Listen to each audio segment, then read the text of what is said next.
welcome back. So, as I said in the last video, we're going to be replacing the top mounts. You can't see it because I've got that one in the air, but they are ruined. It's poking through, it's clattering and banging. That one's even worse. What we're replacing them with is not another pair of factory ones, however. I got these built up at work today. It is a set of Brown & Gammons adjustable camber ones. So I'll finish taking that side apart and we'll get these on. So the wheel's off. All I need to do is I need to loosen off this bolt down here, and then these three 15mm at the top, and the whole unit will drop away. So we've got the bottom half disconnected, really quick and easy to do with these. All you have to do is disconnect the bolt here, disconnect the anti-roll bar, and then the whole unit will drop away. It's best to support it with something, just so you don't put any tension onto the brake cable. The last thing you want to do is stretch or break the brake hose. So now we've just got to break loose these 315s and this whole unit will drop down and we can swap the top mounts over. So let's crack on.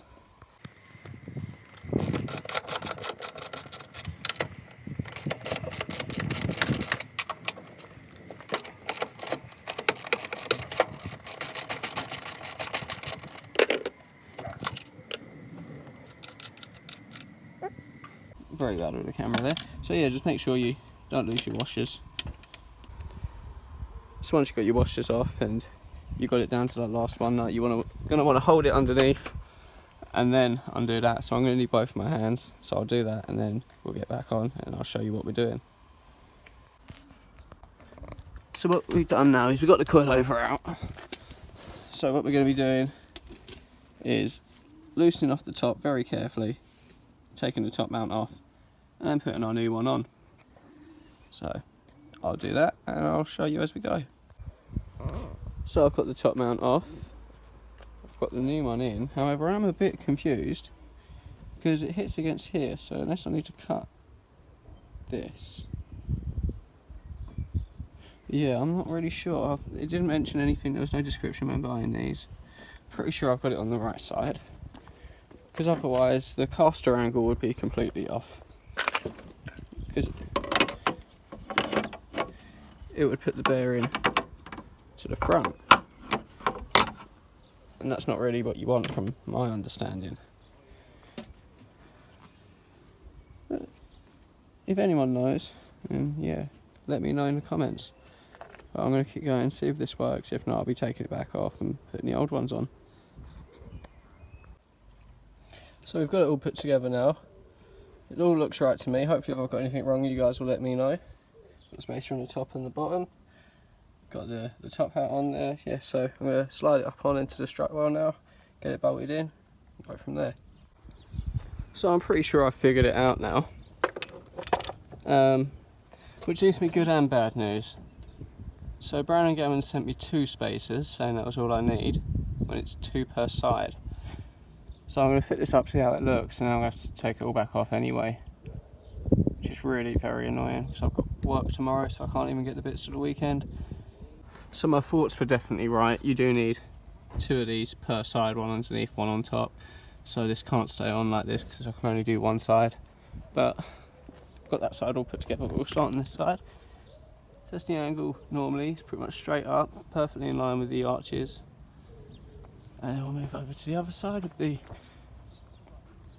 camber plate on it. You can see, even with the limited, well, the no adjustment that we've got, because you have to cut away at the strut tower, you can see it's running much more camber.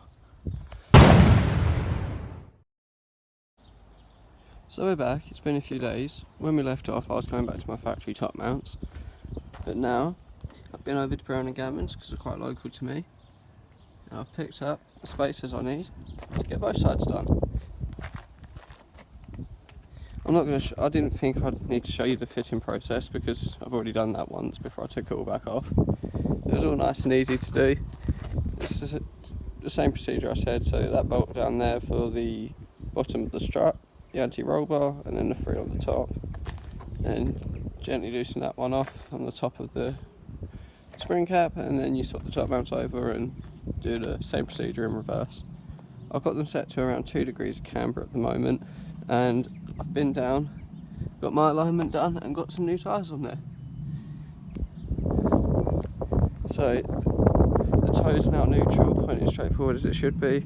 I've got a print out showing the camber, it's at 2.3 degrees, I believe it was. It handles amazingly now, so I definitely recommend these to everyone that wants to do them. So these tyres I mentioned, they're nothing special. I just needed a pair on the front because they were really bald. They was right on the legal limit. I haven't got enough money really to do another full set on the ones that are right down there at the moment still. I haven't touched them. Once I've got the money, I'll get a full set on them, swap them over and I can get painted up properly. But these are still 225, 45, 17. They're on 94Y, so more than adequate for what I need. They're a Sumitomo. It's not a brand I've ever used before, but I know that they're affiliated with Falcon. Either Falcon owns them or they own Falcon. And they've got a wet grip rating of a tread wear of 320, so they're quite a soft compound and a really grippy tyre. So that's not bad at all, they actually drive really well. Quite surprised with them. So now I'm just going to give you a few shots to show the camber angle now that we've got on the wheels, and then I'll go through the pricing. So we'll show you things like the spacers and the top plates and show you kind of what it costs if you wanted to do this yourself. It's got a nice clear shot here to show the camber. You can see it's leaning really quite far in, which means my 225 is now clear on the arches. Well, it started raining in the middle of a heat wave. Let's keep going. It's only light rain. But yeah, so they now clear the arches and they're quite cool. Move on to the other side. See, the camber's quite clear to see. So these top mounts are very, very worth it if you want a bit of camber on them. I believe they're the same ones that the MGCC cars use when they go racing. I believe they're written into the rules. If you wanted to get the maximum amount of camber, you do have to make some cutting around here. But to run 2.5 degrees, you're okay without cutting. So for a road car or just a light track day car, you're pretty good. I'm really quite happy with them. They've got the perfect amount of camber for really getting good grip through the corners at the moment, and they look cool as hell. So as I said, I'm just going to tell you what it costs now. So for these top plates on their own, they're about £170. I believe these ring clamps, I can't remember off the top of my head, but I believe that was about £16 each for the ring clamp with the bolts on it and comes with the nuts. For the bearing that goes inside, the spherical bearing, they're pretty much £50 each. And then you need these spacers, one on top, one on the bottom. So you're looking at about £150 a side, or £300 for the pair. So it's quite expensive, it's not a cheap one to do. A set of factory top mounts will set you back on. I think they're about £120 to £150 at the moment. But obviously, you can't run 225s on them, and they don't give you camber. So if you want a bit of camber, if you're doing a track day car or a race car, or just like to have a bit of fun and a spirited drive, or a show car or whatever, you're going to need these Brown & Gammons top mounts. They're actually really easy to fit. I forgot one other thing. I said about the spacers, but I didn't say the price of them. So they're about £4 or £5 each. So you're probably looking at about £16 to £20 for the spacers, both sides. And you're also going to need a pair of circlips to hold the bearing in, and they're only a couple quid each. So factor that in as well to it. Before I forget again, we have actually fixed something else. So this is the old gear linkage stabiliser bushing that sits on the PG1 gearbox, and it wasn't really doing anything, and I can show you that very easily. You see how squishy that is? It's not doing anything. So that's why my gear stick would wobble around even when it's in gear. And now I've got a poly bushing on there from Powerflex. Got that from Brown & Gammons at the same time, and it's so much better. The gearbox is still crunchy, but it's a second-hand unit. It's just a temporary one.